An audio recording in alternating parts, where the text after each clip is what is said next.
विषय न्यूज 24/7 में आप लोगों को सुस्वागतम। जी हाँ, इसी साल कर्नाटक का बाद हिंदी पट्टी वाले राज्य राजस्थान, एमपी और छत्तीसगढ़ में विधानसभा चुनाव होना है। इसका बाद 2024 का मारन है। इस साल इन राज्यों में होने वाले चुनाव भाजपा का साथ ही विपक्ष के लिए भी काफी अहम है। यहाँ भाजपा ने 2019 में 86 सीटों पर जीत हासिल की थी।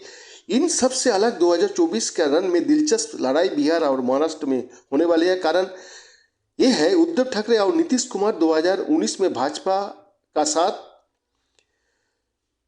गठबंधन करके ये चुनाव यहाँ पे हुआ था। दिल्ली का तख्त के लिए भाजपा और विपक्ष दोनों के लिए ये राज्य काफी अहम है। हो भी क्यों ना, दोनों राज्यों में 88 लोकसभा क्षेत्र आता है। यहाँ भाजपा ने 2019 में 40 सीट जीती थी, लेकिन अब गठबंधन से अलग होने के बाद भाजपा जादुई आंकड़े से पीछे चल रही है। हालांकि अपने गठबंधन राजद में बहुमत के साथ खड़ी है। इस बार उद्धव और नीतीश कैसे भाजपा और महागठबंधन का नंबर गेम बिगड़ सकता है, ये बात देखिए आप लोगों से साझा कर रहा हूँ। 2024 लोकसभा चुनाव के लिए बिहार और महाराष्ट्र में बेहद दिलचस्प होने वाली है। पिछले लोकसभा और विधानसभा चुनाव में भाजपा का साथ गठबंधन में रहे उद्धव ठाकरे और नीतीश कुमार अब अलग हो चुकी है और विपक्ष का साथ है। अगर चीजों इसी तरह चलती रही तो बिहार और महाराष्ट्र में 2024 का लोकसभा चुनाव अलग तरह का पहला मुकाबला होगा। दोनों राज्यों के बीच बिहार और महाराष्ट्र में 88 लोकसभा क्षेत्र है। 2014 में और 2019 का आम चुनाव में भाजपा ने इनमें से 45 और 40 पर जीत हासिल की थी।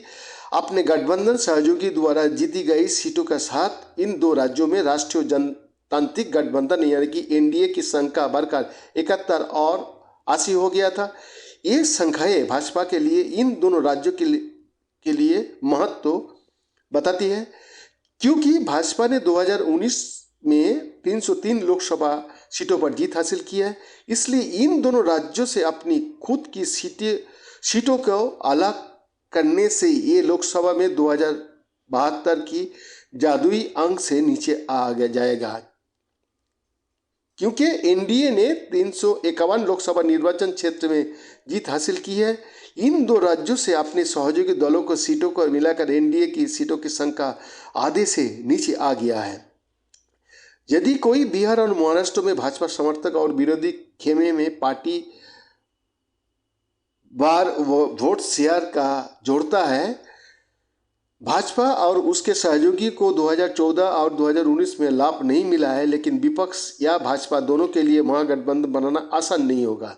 चुनाव पूर्व गठबंधन की आसपास की चेतावनियां की दूर करने से पार्टी वार वोट शेयरों में आसानी से वृद्धि नहीं होगी। भाजपा और विपक्ष दोनों बिहार और महाराष्ट्र में 2024 में निर्वत गठबंधन करना मुश्किल होगा। भाजपा महाराष्ट्र में गठबंधन में अपनी सीट का हिस्सा बढ़ाना चाहेगी और ये निश्चित नहीं है कि एकनाथ शिंदे और उनकी आधिकारिक शिवसेना इस मांग पर क्या प्रतिक्रिया देंगे।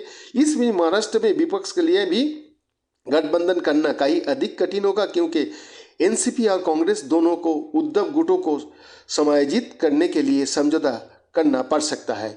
उधर बिहार में राजद ने अन्य गठबंधन सहयोगियों को जोड़ने के लिए 2019 में 40 में से केवल 19 सीटों पर चुनाव लड़ा, जिनमें से अधिकांश वर्तमान में राज्य सरकार का हिस्सा में। अगर उसे जेडीयू के साथ 2024 में चुनाव लड़ना है तो बाकी सभी को कम सीटों पर चुनाव लड़ना होगा। महाराष्ट्र और बिहार दोनों में दो क्षेत्रीय दल द्वारा एक दूसरे की महत्वाकांक्षाओं को पूरा करने के लिए कांग्रेस को समझौता के लिए मनाने की कोशिश करनी होगी। ये बताने की जरूरत नहीं है कि भाजपा बिहार और महाराष्ट्र में अपना गठबंधन खो चुकी है। 2019 का विधानसभा चुनाव को तुरंत बाद शिवसेना ने भाजपा के साथ अपना चुनाव पूर्व गठबंधन तोड़ दिया और महाराष्ट्र में कांग्रेस और राष्ट्रवादी कांग्रेस पार्टी राकापा का समर्थन से सरकार बनाई। भाजपा ने 2022 में पलटवार किया, जब ये सेना के एक गुटों को तोड़ने के कामयाब रही। इसे अब आधिकारिक शिवसेना का रूप में मान्यता दी गई है और एकनाथ शिंदे के नेतृत्व में राज्य सरकार में सरकार बन चुकी है। बिहार में ये भाजपा थी जिसने 2020 का विधानसभा चुनाव में जनता दल या जेडीयू को आसानी से पछाड़ दिया था।